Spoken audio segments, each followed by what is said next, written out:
Hello and welcome back to our YouTube channel The Moneyed. This is the best place to find the highest quality videos with the most relevant and current topics. Which is more exhilarating, the risk or the reward? That's the question for the man who pulled off the biggest lottery scam in American history.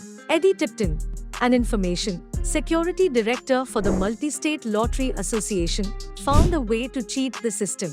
He played Hot Lotto. It is a game where you buy a ticket and try to guess the 6 winning numbers, and the chances of winning are 1 in 11 million. Hot Lotto was one of the games Eddie's company ran.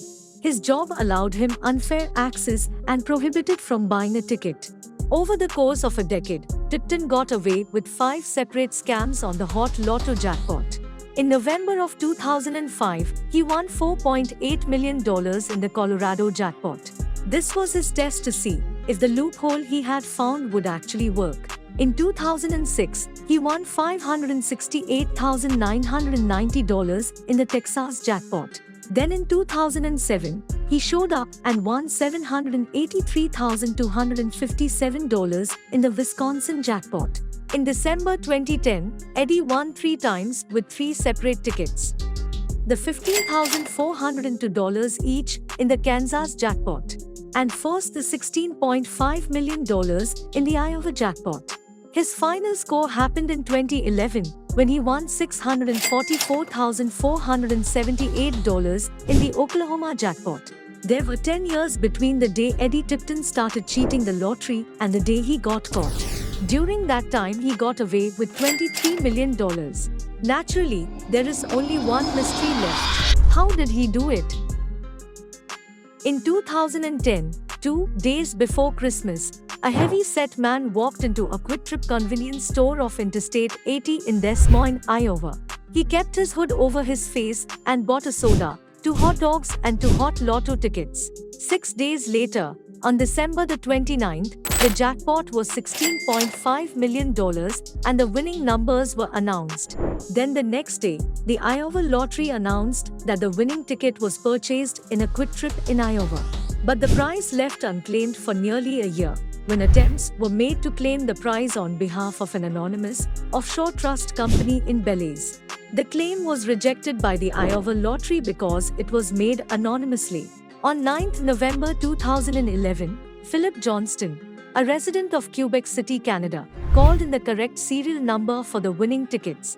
But when they asked what he was wearing when he bought the ticket to verify his identity, he said a sports coat and grey flannel dress pants. In a second call, he admitted he lied and was helping a client claim the tickets, so it would be identified. Iowa lottery rules said the identities of winners must be made public. So, they were convinced it wouldn't be claimed. Then exactly 1 year after the drawing, 2 hours before the 4 p.m. deadline, representatives from a Des Moines law firm showed up at the lottery headquarters with the winning ticket. The firm was claiming the prize on behalf of a trust. The kicker was the president of that corporation was Philip Johnston, the same guy who tried to claim the prize a month prior. So, the Iowa State Lottery held on to the prize, while the Attorney General's office opened an investigation. It went nowhere at first, but 2 years later a district attorney named Rob Sand inherited the case. All he had was a grainy security video of a man in a hood buying a couple of hot dogs. But he released it to the media to find leads. One of his friends at the company, Jason Mayer, spent hours gaming with Eddie. He saw the video in the media and recognized his voice. But he didn't want to believe it. He cleaned up the audio file to make sure it was his voice. And he went to the Quick Trip and took measurements of the area, so he could compare Eddie's size to the man in the video. Eddie was arrested in his offices in 2015 and charged with 2 counts of felony fraud. But the case was far from solved. Someone from Eddie's hometown in Texas saw his arrest in the newspaper and called DA Sand's office to tell him that Eddie's brother Tommy had won the lottery 10 years prior. Tommy was a justice of the peace in Texas in 2005, making it would be very odd for him to have $500,000 in 2. A man he knew, Tom Burgess, owned 44 fireworks stands and would have tons of cash around 4th of July.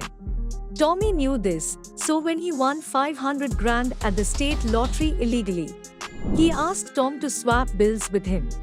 Burgess saw the writing on the wall and called the police, who then passed it on to the FBI.